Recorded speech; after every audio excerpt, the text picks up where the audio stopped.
The live TV, सच सबसे आगे। नमस्कार, मैं हूं रंजीत झा और आप देख रहे हैं द लाइव टीवी। हिजबुल्लाह ने एक बार फिर से इजराइल में हड़कंप मचाकर रख डाला है। जो इस वक्त खबर आई है उसके मुताबिक हिजबुल्लाह ने 100 से ज्यादा रॉकेट इजरायली ठिकानों पर दागे हैं, जिससे इजराइल में भगदड़ मच गई है। बहुत बड़ी तबाही मची है। कई वहां लोगों के मरने की भी खबर सामने आई है। दरअसल इजराइल और फिलिस्तीन की जंग में एक ओर जहां हमास के साथ इजराइल मुकाबला कर रहा है, तो दूसरी तरफ हिजबुल्लाह हमास के साथ खड़ा होकर इजरायलियों के होश उड़ा रहा है। इजरायली सेना में हड़कंप मचा हुआ है कि वो कैसे इन सब से निपटेंगे। जरा अपने स्क्रीन पर तबाही के वो मंजर देखिए, वो विजुअल्स देखिए, कैसे हिजबुल्लाह ने इन लोगों के छक्के छुड़ा डाले हैं। देखिए जरा अपने स्क्रीन पर हम विजुअल दिखा रहे हैं आपको। यह तस्वीर बताई जाती है कि 12 मार्च 2024 की है, जिसे हिजबुल्लाह ने ही जारी किया है। इसमें देखेंगे कि कैसे रॉकेट निशाना लगता है। जिस ठिकाने पर वहां रॉकेट टारगेट हो रहा है वहां धुएं के गुबार उठते हैं और बवंडर सा उठ पड़ता है। इस दृश्य में साफ साफ देखा जा सकता है। मिश्रा अमरेश ने इस वीडियो को शेयर किया है कि हिजबुल्लाह ने कैसे इजराइल के राहिब साइट को टारगेट किया है। उसी का यह दृश्य है। आसमान में धुएं के गुबार और कैसे निशाना लगाया जाता है। ये लाल सर्कल में आप देख सकते हैं जिस इलाके को टारगेट किया और वहां धुएं के गुबार उठते आप महसूस कर पाएंगे। ये मिश्रा अमरेश ने जो वीडियो शेयर किया है हिजबुल्लाह का ही ऑफिशियल वीडियो है। इसके अलावा एक दो क्लिप और है, ये भी हम आपको दिखाएंगे। साथ ही साथ बताएंगे आपको कि टाइम्स ऑफ इंडिया पर इस संबंध में एक रिपोर्ट भी छपी है, उसमें क्या कुछ कहा गया है, ताकि इस वीडियो के बारे में और भी जस्टिफिकेशन आपको मिल सके। लेकिन यह तबाही देखने के बाद आप आसानी से समझ सकते हैं कि इजराइल में इस वक्त हालत क्या हो रही होगी। तो चलिए कुछ और दृश्य हम आपको दिखाते हैं। एक खबर हमारे पास आई इसी से जुड़ी हुई, मिश्रा अमरेश ने ही शेयर किया और इसमें उन्होंने जो पहले ट्वीट किया है वो दिखाते हैं, फिर विजुअल पे भी बात करेंगे। लिखा हुआ है कि Hezbollah targets the IDF al Summaqa site in the Israeli Shebaa farms. मतलब कई ठिकाने टारगेट हुए हैं। इस वजह से यहां बताया गया है कि हिजबुल्लाह ने इजरायली शिवा फार्म्स में आईडीएफ की अल समाका साइट को निशाना बनाया है। और जो साइट पर निशाने लगे हैं वहां भी आप धमाके देख सकते हैं और वहां भी धुएं के गुबार उठ रहे हैं। वहां जो भी साइट है उसे तहस नहस करता दिखाई पड़ता है हिजबुल्लाह का रॉकेट। और हिजबुल्लाह जब निशाना लगाते हैं तो इजराइल के जो सीमावर्ती क्षेत्र है उसमें तबाही मचनी तय हो जाती है। तो इस विजुअल में आपने साफ तौर पर देख लिया है कि तबाही का मंजर कितना बड़ा है, कैसे यहाँ भूचाल मचा रखा है।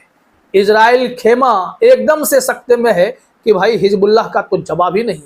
सिर्फ हिजबुल्लाह ही क्यों, हिजबुल्लाह हमास के अलावा आप लाल सागर में यमन को देख लीजिए। यमन तो जहाज़ों को ही उड़ा रहा है। और यहाँ मिश्रा अमरेश ने एक के बाद एक कई क्लिप शेयर करके यह बता दिया है कि वाकई में हिजबुल्लाह हमास के साथ खड़ा है, फ्री फिलिस्तीन की मांग में उनके साथ खड़ा है। इस वजह से वो भी तबाही मचा रहा है, क्योंकि लेबनान में घुसकर हाल ही में इजराइल ने एक ऑपरेशन किया था जिसमें हमास के पॉलिटिकल विंग के एक नेता की हत्या हुई थी। उसके बाद हिजबुल्लाह ने कहा था कि इसका तो हम बदला लेंगे, और हमास और हिजबुल्लाह ने मिलकर ज्वाइंट ऑपरेशन किया और इजराइल में भगदड़ मचा डाली थी। फिर से वही दृश्य यहाँ देखने को मिल रहा है। एक वीडियो फुटेज हम अभी आपको और दिखाते हैं। ये सीसीटीवी फुटेज कहा जा सकता है या सैटेलाइट व्यू कहा जा सकता है। जरा देखिए कि कैसे बताया जा रहा है। मिश्रा अमरेश ने शेयर किया है हिजबुल्लाह द्वारा इजरायली जबल आदिर आईडीएफ बेस पर बमबारी के दृश्य। कैसे कैसे बमबारी हुए हैं ये आप ग्रे वीडियोज में देख सकते हैं। रेड सर्कल से निशाना लगाया गया है और यहाँ तबाही मचाई जा रही है। यह साफ तौर पर देखा जाता है। जो वाइट सी चमक आती है दरअसल ये धमाके के बाद का विजुअल है, जिसे आप नेगेटिव के तौर पर देख पा रहे हैं। और यह साफ हो जाता है कि यह कोई फेक वीडियो नहीं है। इसे बाकायदा हिजबुल्लाह ने जारी किया है और ताबड़तोड़ धमाके के वो दृश्य भी यहाँ दिखाई पड़ते हैं। तो कुल मिलाकर ये लगातार हिजबुल्लाह का अटैक है जिसने इजराइल को घुटने के बल लाकर रख दिया है। यह जंग थम नहीं रही, फिलिस्तीन को उसका हक मिल नहीं रहा है। इस वजह से ईरान समर्थित तमाम संगठन एकजुट होकर इजराइल पर अटैक कर रहे हैं। इजराइल सिर्फ अमेरिका के भरोसे बैठा है। अंतर्राष्ट्रीय स्तर पर अगर देखा जाए तो इजराइल के मित्र देश भी उनका साथ छोड़ रहे हैं, क्योंकि इजराइल ने गाजा में कत्लेआम किया। करीब 30,000 से अधिक लोगों को मौत के घाट उतार दिया गया। लिहाजा इन लोगों पर एक्शन तो होना ही था। अब ऐसे में आइए टाइम्स ऑफ इंडिया की रिपोर्ट देखते हैं, यहाँ पर क्या कुछ जानकारी दी गई है इस बमबारी के संदर्भ में, इजरायली ठिकानों में हिजबुल्लाह के द्वारा मचाए गए भगदड़ के संबंध में। यहाँ कहा जा रहा है, जो हमारे पास रिपोर्ट है, हेडलाइन देखिए, Hezbollah fires 100+ rockets into Israel, 2 dead in retaliatory attack. यहाँ कहना है कि हिजबुल्लाह ने 100 से अधिक रॉकेट दागे, जिससे जवाबी हमले में भी कहा जा रहा है कि 2 की मौत हुई है। खबर में देखते हैं क्या कुछ जानकारी है। यहाँ पर लिखा गया है कि इजरायली सेना के अनुसार लेबनानी आतंकवादी समूह हिजबुल्लाह ने मंगलवार सुबह उत्तरी इजराइल में 100 से अधिक रॉकेट दागे। यह सीमा पार हमलों के महीनों में सबसे भारी अवरोधों में से एक था, जिससे यह आशंका पैदा हो गई थी कि गाजा पट्टी में युद्ध दूसरे मोर्चे तक फैल सकता है। एक और जहां गाजा में जंग लगातार जारी, हिजबुल्लाह से भी ऑफिशियल युद्ध लड़ना पड़ेगा इजराइल को, ऐसा महसूस होने लगा, क्योंकि हमला ही बहुत बड़ा किया गया। अब देखिए, यहाँ टाइम्स ऑफ इंडिया ने लिखा है कि यह तुरंत स्पष्ट नहीं था कि कितने रॉकेट गिरे या इजरायली हवाई सुरक्षा द्वारा रोके गए।